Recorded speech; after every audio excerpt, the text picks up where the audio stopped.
नीतीश जी किसी को फोन करते हैं तो ललन सिंह जी से पूछ के करते हैं क्या? ललन सिंह जी जनता दल यू में किस अथॉरिटी के तहत बोल रहे हैं कि शामिल नहीं होंगे? उनकी अथॉरिटी क्या है?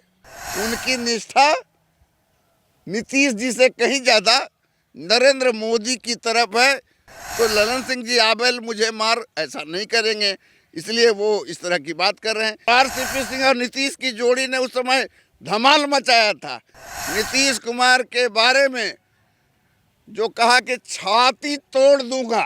निशांत कुमार स्वाभाविक है, आरसीपी सिंह का 25 वर्षों का रिश्ता है, वो चाचा भतीजा का दोनों का रिश्ता है, भाव प्रेम का रिश्ता है, गोदी में खिलाए कुदाए हैं। आप पूरा ताकत लगा लीजिए, नहीं रुकेगा। ये नीतीश कुमार की पार्टी है, ललन सिंह की पार्टी नहीं है। एक समय था जब आरसीपी सिंह और बिहार के मुख्यमंत्री नीतीश कुमार के रिश्ते काफ़ी मधुर हुआ करते थे और नीतीश कुमार हर एक अपने फैसले में एक बार आरसीपी सिंह की इजाज़त या आरसीपी सिंह से ज़रूर पूछा करते थे और परछाई की तरह आरसीपी सिंह नीतीश कुमार के हर सुख दुख में साथ रहते थे।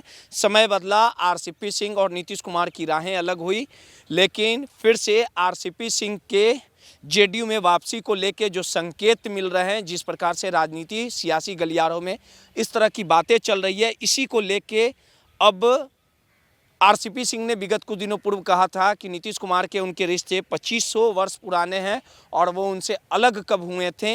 इस बयान के बाद ये कंफर्म हो गया था कि आरसीपी सिंह जल्द ही जेडीयू में आएंगे, लेकिन केंद्रीय मंत्री और जेडीयू के पूर्व राष्ट्रीय अध्यक्ष ललन सिंह ने रेड सिग्नल दे दिया और कहा है कि ऐसे नेताओं की कोई ज़रूरत नहीं है। ये वही नेता हैं जो जेडीयू को 42 तक पहुंचा दिए थे और अब बिहार सरकार के मंत्री श्रवण कुमार ने भी साफ लफ्जों में कहा है कि ऐसे वो नेता हैं, आरसीपी सिंह ऐसे नेता हैं जो नीतीश कुमार को फिनिश और मानसिक संतुलन खराब होने की बातें कही थी।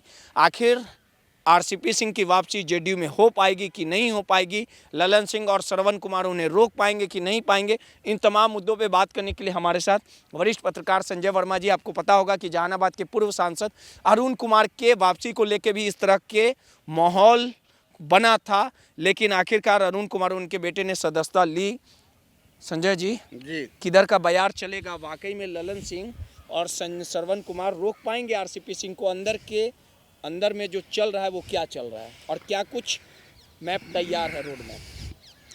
देखिए, ललन जी ने बयान दिया, उसके बाद श्रवण जी ने बयान दिया, दोनों ने बयान दिया।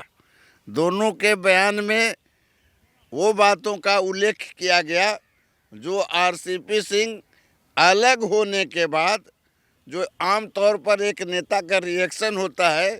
जब आप किसी के साथ होते हैं तो कुछ बोलते हैं, लेकिन जब विरोध में जाते हैं तो विरोध करने के लिए बहुत सारी बातें बोल जाते हैं। तो उसमें उन दोनों में समानता है। अब है कि ये शामिल नहीं होंगे। कौन नहीं होगा? ललन सिंह जी ने कहा कि ये शामिल नहीं होंगे।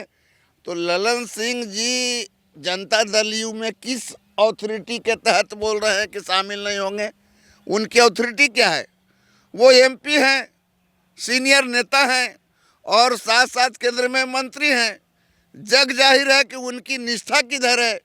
उनकी निष्ठा नीतीश जी से कहीं ज़्यादा नरेंद्र मोदी की तरफ है। यह तो समय समय पर स्पष्ट होता गया है। तो वो क्यों चाहेंगे कि जनता दल यू को मजबूत किया जाए? वो क्यों चाहेंगे कि जनता दल यू के जो पुराने साथी हैं उनको आगे लाया जाए, ताकि उनकी जो स्थिति है, जो अपने आप को तथाकथित तौर पर 2 नंबर की बात करते हैं, वो 2 नंबर से खिसक करके 7 नंबर पर चले जाएंगे। तो ललन सिंह जी आबेल मुझे मार ऐसा नहीं करेंगे, इसलिए वो इस तरह की बात कर रहे हैं। लेकिन ओवरऑल नीतीश चाहते हैं आरसीपी सिंह के आने से उनको क्या नुकसान? अरे भाई, आरसीपी सिंह के आने से नुकसान की बात नहीं। वो कहते हैं 42 हो गया और 85 हो गया। हम ये कहना चाह रहे हैं कि आप याद कीजिए रोहित, जनता दल यू 2010-2015 स्वर्णिम काल था।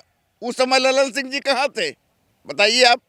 2010 और 15 में पार्टी को सर्वाधिक 115 सीटें मिली थी और उस समय संगठन का काम कौन देख रहा था? आरसीपी सिंह। और आरसीपी सिंह और नीतीश की जोड़ी ने उस समय धमाल मचाया था। ललन सिंह जी तो बताएं कि उनका कौन सा योगदान है जो पार्टी 42 और 85 के फेर में पड़ गई। आपने कौन सा योगदान किया है पार्टी के अंदर? राष्ट्रीय अध्यक्ष आप भी थे, राष्ट्रीय अध्यक्ष वो भी थे, तो एक वो भी कार्यकाल था जब 115 सीटें भी मिली थी और आप बतौर एमपी पार्टी के अंदर थे, लेकिन आपकी कोई निर्णायक भूमिका नहीं थी। जब तक आरसीपी सिंह और नीतीश की जोड़ी थी तब तक आपको कहीं स्पेस नहीं मिल रहा था, लेकिन ये जो जोड़ी है जिस किसी भी कारण से अलग हुई उसके बाद इनको स्पेस मिला, तो वो स्पेस वो खोना नहीं चाहते हैं। इस स्पेस के जाने के का भय है उनके पास, यही उनको कारण लगता है। कौन एंट्री करवा रहा है आखिर, कौन इस पूरे पर्दे के पीछे? देखिए, इसका एंट्री का कोई ये नहीं है। एक बात बताइए, अरुण कुमार को किसने एंट्री कराया? अरुण कुमार को भी आप सुने होंगे कि नीतीश जी ने फोन किया था। तो नीतीश जी किसी को फोन करते हैं तो ललन सिंह जी से पूछ के करते हैं क्या?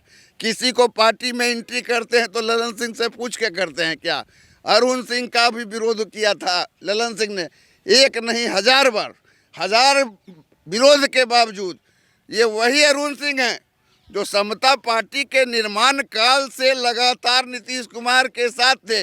किसी कारणवश वो अपनी पार्टी बनाए, इधर गए उधर गए, और उसके बाद भाजपा कार्यालय में उन्होंने सरेआम नीतीश कुमार के बारे में जो कहा कि छाती तोड़ दूंगा, इससे विभत्स कोई बात हो सकता है, बावजूद उसके नीतीश कुमार ने गले लगाया, उनको स्वागत किया, उनके बेटे को टिकट मिला, उनका बेटा विधायक बना। तो ललन सिंह विरोध तो उस समय भी कर रहे थे, तो उस समय जब उनका विरोध का जो है निष्प्रभावी हो गया, अब उनके विरोध का क्या मतलब रह जाएगा? उनके विरोध का औचित्य क्या है? पार्टी किनकी है? पार्टी किनकी है?